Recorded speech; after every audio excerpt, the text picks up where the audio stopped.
Haleluya. Hari ini kami telah membaca kisah para rasul 3 ayat 19 dan dia berkata kepada kita untuk bertobat dan berbalik. Dan Allah kita memberitahukan kepada kita bahwa dosa kita akan dihapuskan. Dan dia meyakinkan kita bahwa akan datang waktu kelegaan. Judul khotbah hari ini adalah pertobatan. Dan saya berdoa dengan sungguh-sungguh bahwa melalui pertobatan setiap kami akan menerima waktu kelegaan.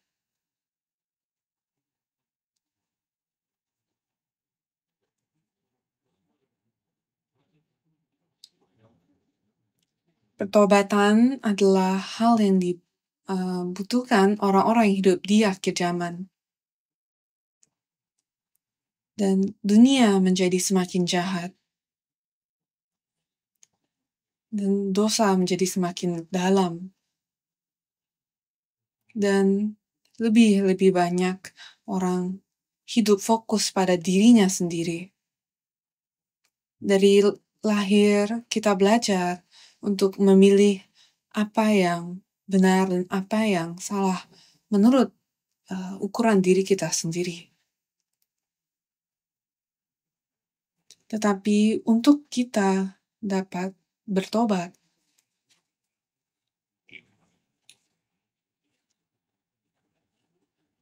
kita harus pertama-tama melihat apa yang benar dan apa yang salah menurut sudut pandang Allah.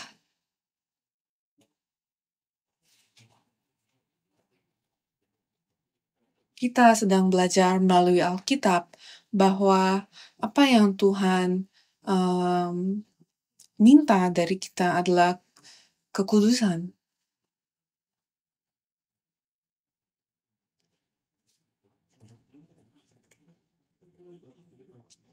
Dan langkah pertama untuk mendekati kekudusan adalah pertobatan, karena pertobatan adalah menghapuskan jarak antara kita, apa yang menghalangi kita dengan Allah. Dan itu berarti membuang halangan yang menghalangi kita dari menjadi kudus. Jadi, marilah kita sungguh-sungguh mendengar apa yang Alkitab sedang kasih tahu kita soal pertobatan hari ini.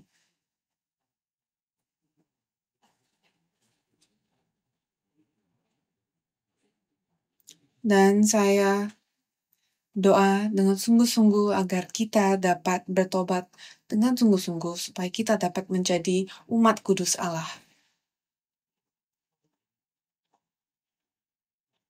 Amin. Jadi pertama, esensi dari pertobatan sejati. Pertobatan bukan sekadar penyesalan atau kesedihan. Pertobatan adalah pekerjaan Tuhan dalam memisahkan yang baik dan yang jahat di dalam diri kita. Dalam karya penciptaannya, Tuhan mencipta dan memisahkan. Jadi, bahkan ciptaan adalah karya pertobatan. Ciptaan yang kita baca di Kitab Kejadian adalah sebuah karya pertobatan. Dan alasan Yesus datang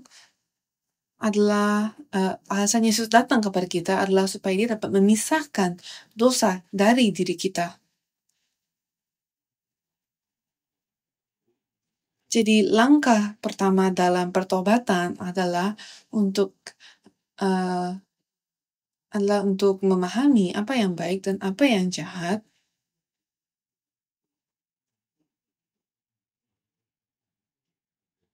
Lalu memiliki keinginan untuk memisahkan diri kita dari hal-hal yang jahat dan hal yang berdosa.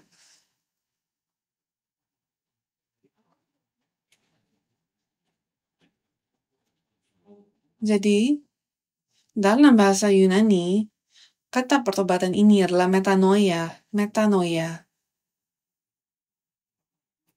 Meta berarti berubah, noia berarti berpikir. Jadi, metanoia berarti perubahan dalam cara kita berpikir. Dan ketika kita mengubah cara kita berpikir, maka tindakan dan perkataan dan perbuatan kita akan berubah juga. Sebagai contoh,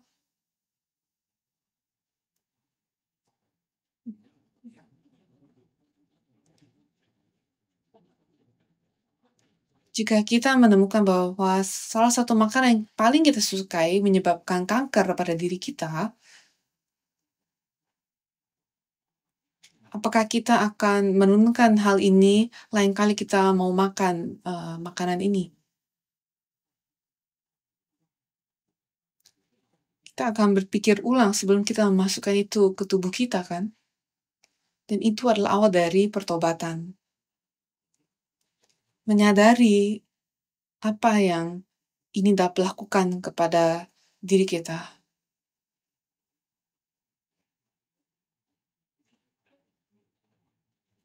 Yang jika makanan itu adalah makanan kesukaan Anda, tapi tidak dapat dipungkiri bahwa makanan itu pasti akan menyebabkan kanker.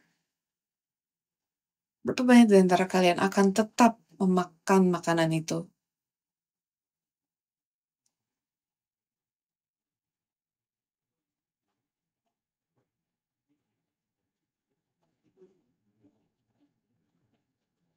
Kita akan mengubah gaya hidup kita untuk membuang makanan itu jauh-jauh dari kita. Itu adalah gaya hidup pertobatan.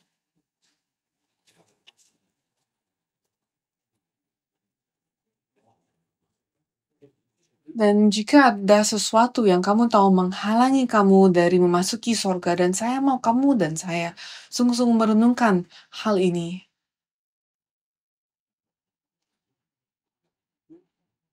Nomor satu, apakah ada sebuah makanan yang menyebabkan kanker kepadamu yang sedang kamu makani? Dan kalau kamu yakin itu menyebabkan kanker, berhentilah memakan makanan itu. Amin. Sekarang pikirkanlah dengan hal yang serupa, apakah ada hal yang menghalangi kamu dari memasuki kerajaan surga? Apakah kalian berpikir bahwa kalian dapat menghentikannya? Apapun itu yang menghalangi kamu itu, apakah kamu dapat menghentikannya? Mengapa kalian tidak dapat menjawab? Kalian tidak mau kanker, tapi kalian tidak mau memasuki kerajaan surga?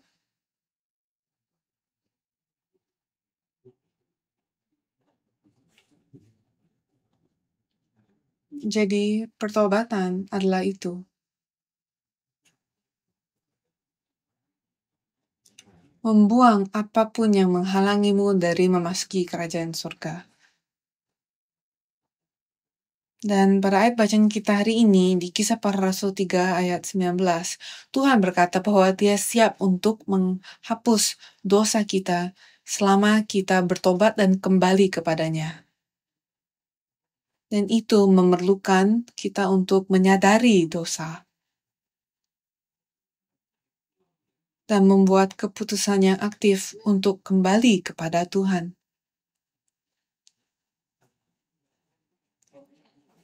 Pendeta Senior Abraham Park mengatakan bahwa pertobatan adalah kunci dari masalah dosa kita.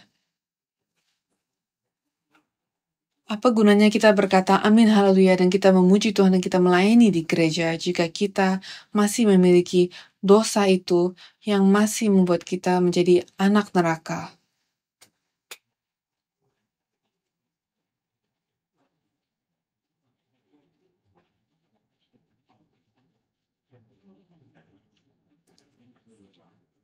Jadi langkah pertama setelah kita menerima firman Tuhan adalah pertobatan.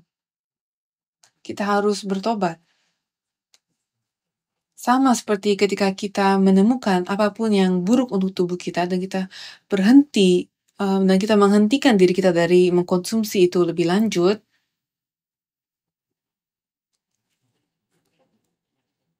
umat Tuhan harus uh, juga harus menghentikan apa yang buruk bagi kita ketika kita menyadari bahwa itu menghalangi kita dalam memasuki kerajaan surga.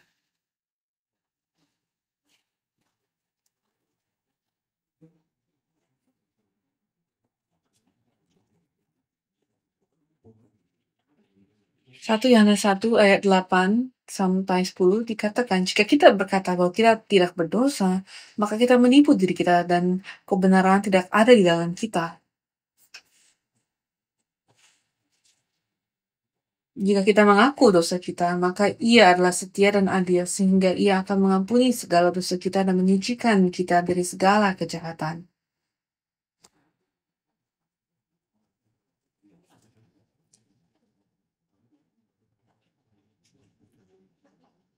Dia siap untuk membersihkan kita dan membuang semua dosa kita. Amin.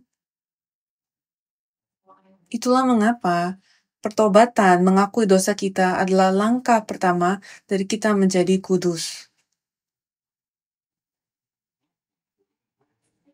Ayat 10, jika kita berkata bahwa kita tidak ada berbuat dosa, maka kita tidak membuat dia menjadi pendusta dan firman-Nya tidak ada di dalam kita.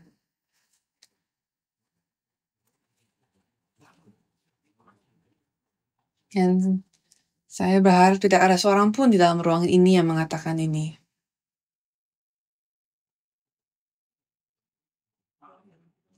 Tuhan sedang memberitahukan kita di sini bahwa Dia adalah Allah yang setia. Bahwa Dia ingin mengampuni kita. Satu-satunya hal yang perlu kita lakukan adalah kita harus mengakui dosa kita kepada Tuhan. Dan kita harus mengakui bahwa apapun itu yang menghalangi kamu dari Tuhan, dosamu itu adalah dosamu. Dan apakah kalian memiliki hati pertobatan? Maka kita harus berdoa kepada Tuhan. Tuhan, bantulah aku untuk bertobat. Tuhan, aku tahu hal ini dalam kehidupanku menghalangi aku dari mendekatimu. Tolong, angkat ini dari diriku. 2, cobalah sekarang kita renungkan beberapa contoh orang yang bertobat dalam Alkitab. Dan saya tidak akan membahasnya dalam-dalam karena saya yakin kalian semua sudah mengenali kisah mereka. Dan pertama adalah pertobatan Daud. Setelah Daud berbuat dosa dengan Batsyeba, Daud bertobat dengan sungguh-sungguh di hadapan Tuhan.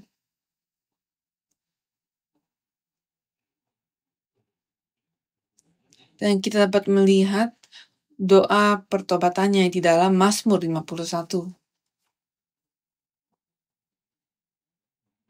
Dan dia tidak tahu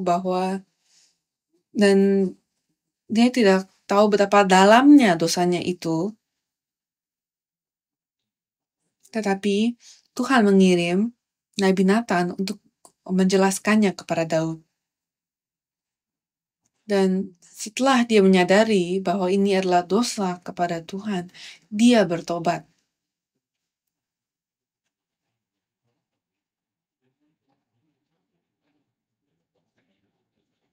Dan kedua, pertobatan orang-orang Nineveh. Dan kita dapat melihat ini dalam buku Yunus di pasal 3, Yunus pasal 3, di mana Tuhan mengirim Yunus kepada kota Niniwe dan untuk menyadarkan mereka akan dosa-dosa mereka. Dan dari raja sampai rakyat jelata, sampai bahkan binatang di situ, semuanya bertobat, berpuasa dan bertobat.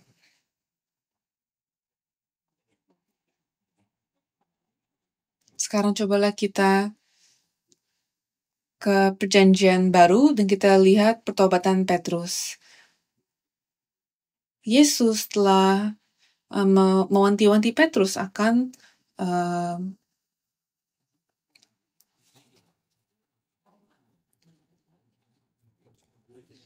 penyangkalannya, tetapi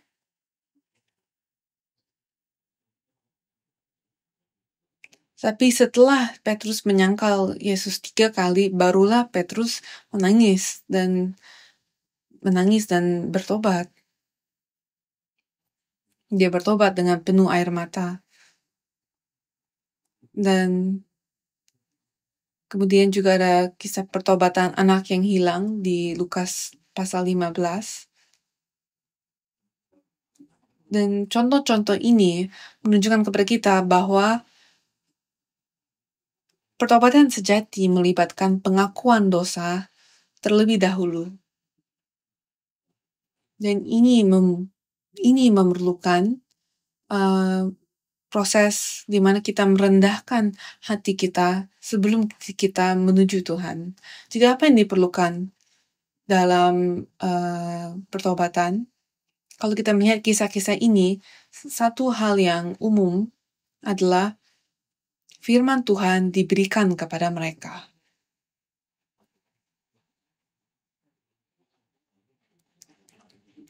Nabi Nathan mengucapkan firman Tuhan kepada Daud, dan itu menyebabkan dia untuk bertobat.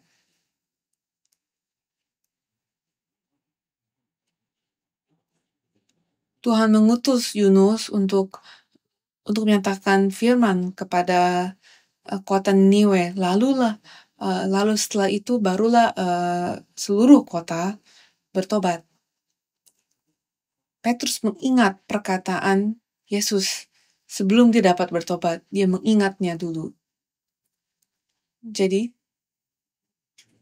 untuk pertobatan yang sejati,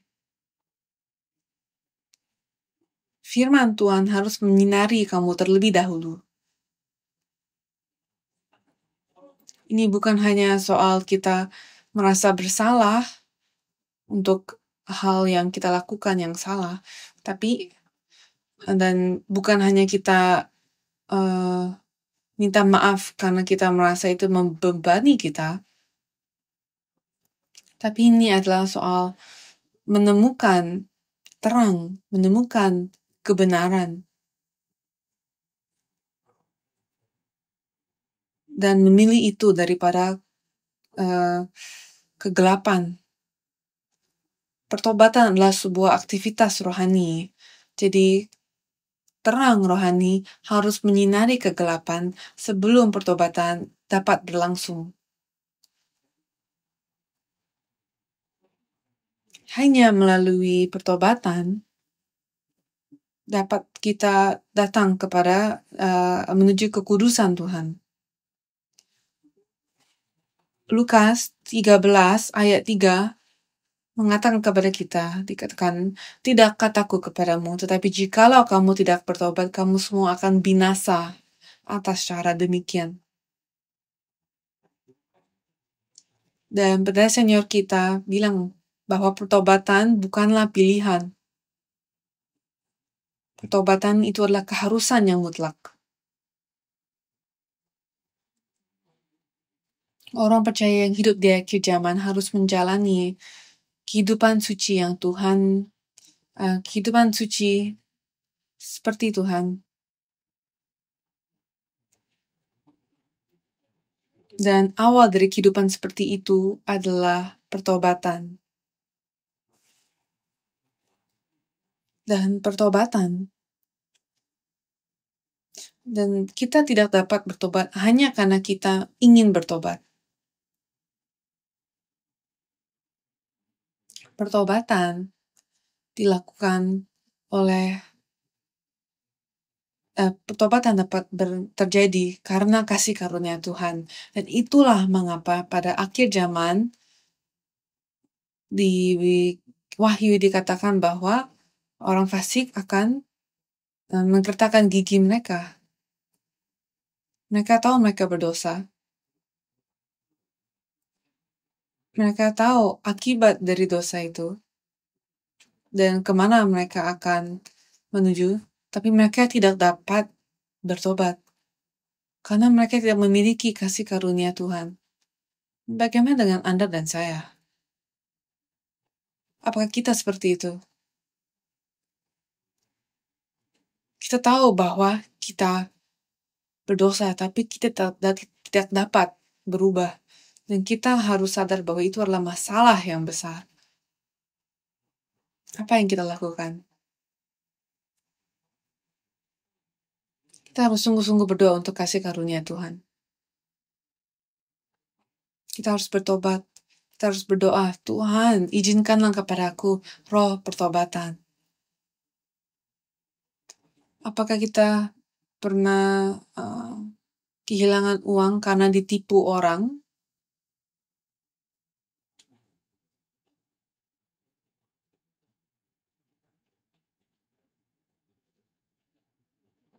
Dan saya berdoa kiranya tidak ada di sini yang harus mengalami itu. Tapi bayangkan ini denganku. Kalian ditipu dan kalian kehilangan semua tabungan kalian.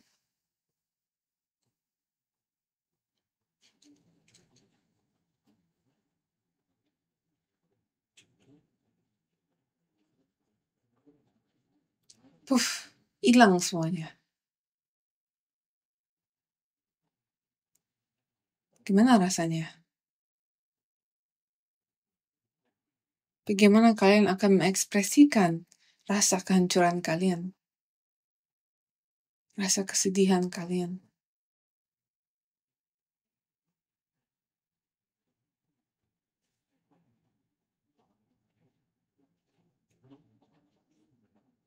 Karena satu kesalahan,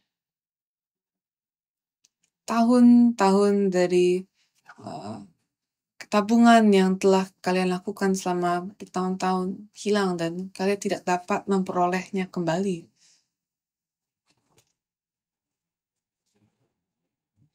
Dan simpan dulu pikiran itu. Dan sebagai contoh, bayangkan kalian ditipu 1 kali. Dan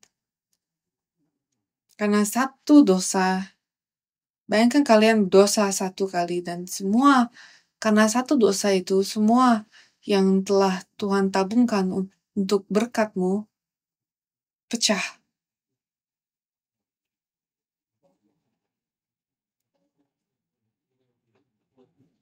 Gimana rasa kalian?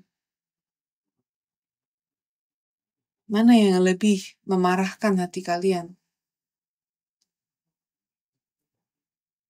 Ketika kita kehilangan uang, kita marah dan sedih. Tapi kita tidak sadar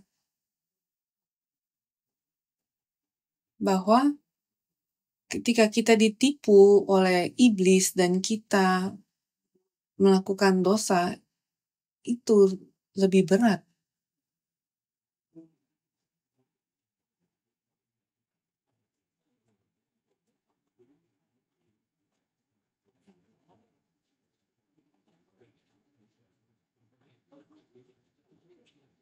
Dan kita berusaha untuk mengumpulkan semua uang kita ketika kita kehilangannya.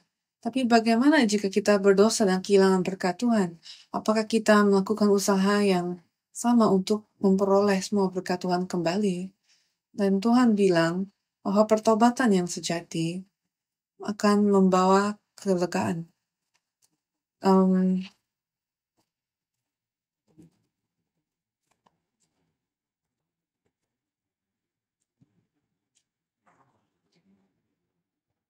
Pertobatan yang sejati akan membawa pemulihan.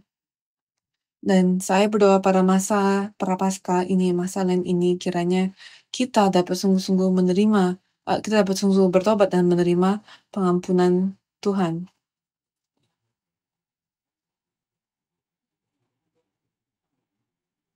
Kisah Para Rasul 11 ayat 18.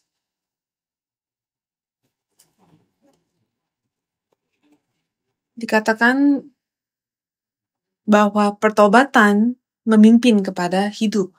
Dan penting kita bilang kepada kita bahwa kita harus ingat bahwa pertobatan itu memimpin kita kepada hidup dan itu membuat kehidupan kita lebih panjang. Dan pertobatan adalah gerbang masuk ke sorga. Dan saat kita bertobat, barulah kita mulai menerima kasih karunia. Dan jika kita tidak menerima kasih karunia, maka kehidupan iman kita akan menjadi sangat kering.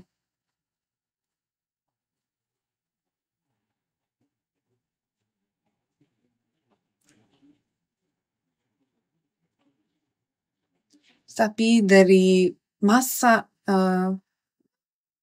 kita bertobat dengan sungguh-sungguh, pada masa itu kita akan mengalami damai sejahtera yang sejati.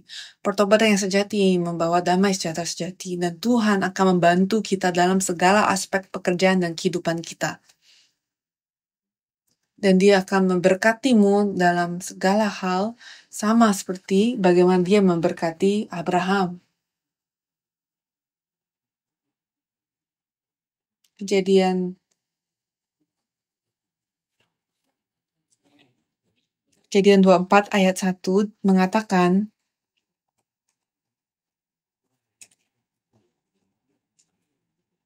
bahwa Tuhan memberkati Abraham dalam segala hal.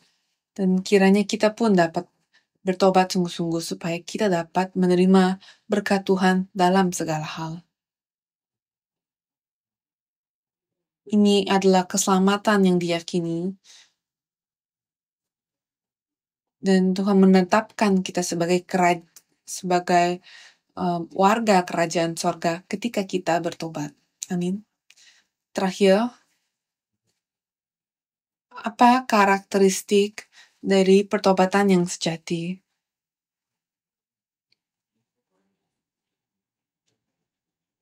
Pertama, kesadaran mendalam akan dosa karenanya. Sama seperti bagaimana Raja Daud berdoa dalam Mazmur 51. Ketika kita bertobat, kita jadi sadar betapa besarnya, betapa bahayanya dosa itu. Dan kita menjadi marah bahwa kita ditipu oleh iblis.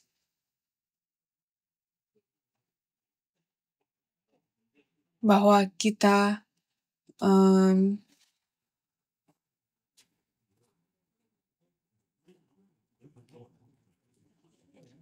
menyinggung Tuhan yang kita kasihi.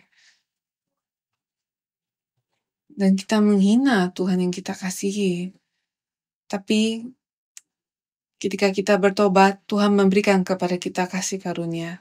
Apakah kalian ingat saat dimana kalian berbuat sebuah kesalahan dan kalian jadi sangat takut akan orang tua kalian? Tapi Tuhan datang kepadamu, memelukmu, dan Dia akan berkata, "Gak apa-apa anakku, gak apa-apa." Dan ketika kita mulai memiliki hati pertobatan, sama seperti ayah anak yang hilang, Tuhan pun kembali kepada kita dengan kasih yang sangat besar. Kiranya kita mengalami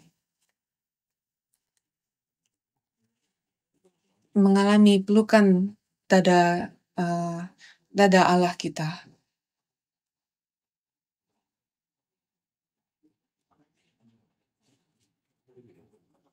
Dan kedua, perubahan arah hidup. Pertobatan yang sejati mengubah arah hidup kita. Harus ada perubahan yang terjadi dalam kehidupan kita. Dan ketiga, buah ketaatan. Harus ada buah ketaatan. Matius 3 ayat 8 memberitahu kita, jadi hasilkanlah buah yang sesuai dengan pertobatan.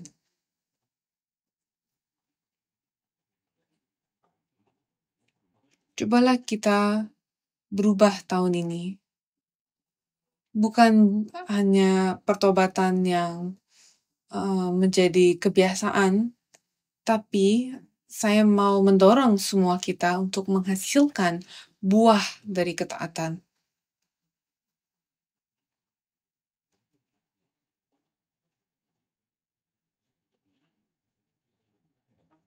Katakanlah amin hanya jika kalian berjanji kepada Tuhan bahwa kalian ingin menghasilkan buah pertobatan ini, buah ketaatan ini.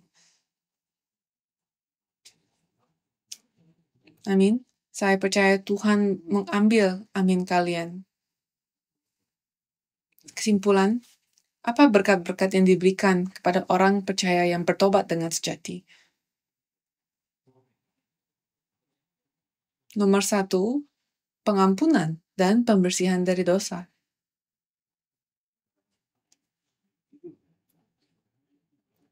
Tidak peduli berapa dalamnya dosa kita, Tuhan akan membebaskan kita dari segala dosa kita. Marilah kita meluangkan waktu ini dalam pertobatan dan kiranya kita dapat merasakan pembebasan dari dosa kita pada hari kebangkitan Tuhan yang akan datang. Saya berdoa agar kamu dan saya dapat sungguh-sungguh dapat merayakan hari itu, karena kita tahu bahwa semua dosa kita telah hilang.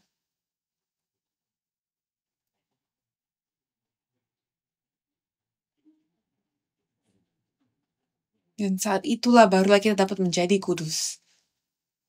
Bukan karya kita, tapi Tuhan menjadikan kita kudus. Dan kita membacanya 1 Yohanes 1 ayat 9 mengatakan, jika kita mengaku dosa kita, maka Ia adalah setia dan adil sehingga Ia akan mengampuni segala dosa kita dan menyucikan kita dari segala kejahatan. Dan kedua, Tuhan akan memberikan kepada kita kehadiran dan bimbingan Roh Kudus. Kisah Para Rasul 2 ayat 38, Petrus mengatakan kepada mereka, bertobatlah dan hendaklah kamu masing-masing memberi dirimu dibaptis dalam nama Yesus Kristus untuk pengampunan dosamu, maka kamu akan menerima karunia Roh Kudus.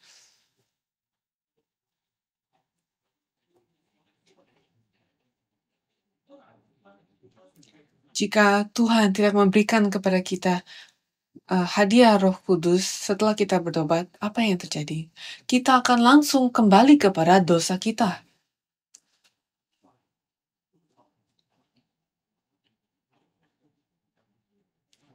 Berapa banyak orang di antara kita telah bertobat tapi balik lagi ke dosa yang sama? Saya yakin kamu dan saya telah mengalami hal itu. Kiranya pertobatan kita kali ini beda.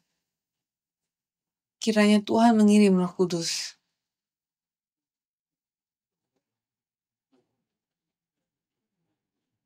Supaya kita tidak perlu kembali kepada dosa kita. Tapi kiranya kita dapat maju. Terakhir, berkatnya adalah berkat harapan kerajaan Allah. 2 Korintus 5 ayat 17. Kita adalah ciptaan yang baru. Tuhan menciptakan ulang kita. Supaya kita tidak lagi berhubungan dengan dosa kita yang lama. Sebelumnya kita diciptakan untuk dosa. Tetapi sebagai ciptaan yang baru, kita kita tidak ada hubungan dengan dosa lagi. Apakah kalian siap untuk menjadi ciptaan yang baru itu?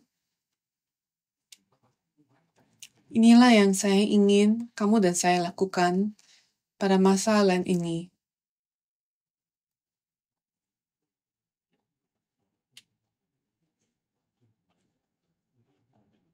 Ambillah waktu sejenak untuk berdiam diri dengan Tuhan. Dan sungguh-sungguh meditasikan dan lihat apakah ada halangan antara kamu dan Tuhan.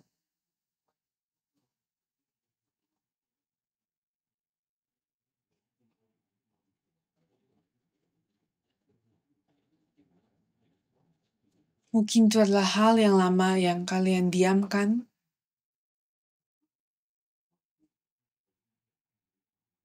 Apa hal kecil itu yang menghalangi kamu untuk datang kepada Tuhan dengan bebas?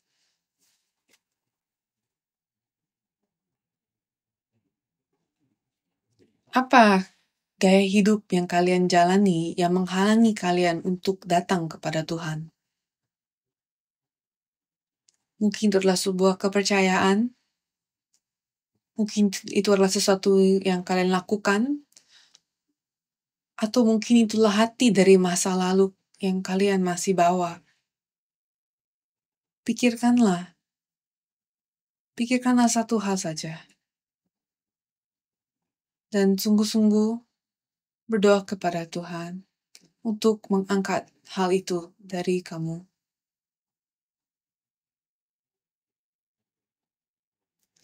Tuhan, bantulah aku supaya tidak kembali kepada hal itu. Dan buanglah itu dari kehidupan kalian. Itu adalah pertobatan sejati. Apakah kalian dapat berjanji bahwa kalian akan mengadakan waktu sejenak itu antara kamu dan Tuhan saja? Saya percaya akan ada berkat yang luar biasa yang Tuhan siapkan untukmu. Jika setiap kita dapat bertobat sebelum Tuhan, jika setiap kita dapat bertobat di hadapan Tuhan. Amin. Marilah kita berdoa. Allah Bapa, kami mengucap syukur untuk kasih karunia-Mu. Terima kasih karena Engkau memberitahukan kepada kita, meyakinkan kepada kita bahwa Engkau ingin mengampuni kita. Bapa, berikanlah kepada kami kasih karunia-Mu. Izinkanlah kami roh pertobatan itu. Terkadang kita takut untuk melepaskan dosa ini. Tapi Tuhan, tolong izinkan kami keberanian itu.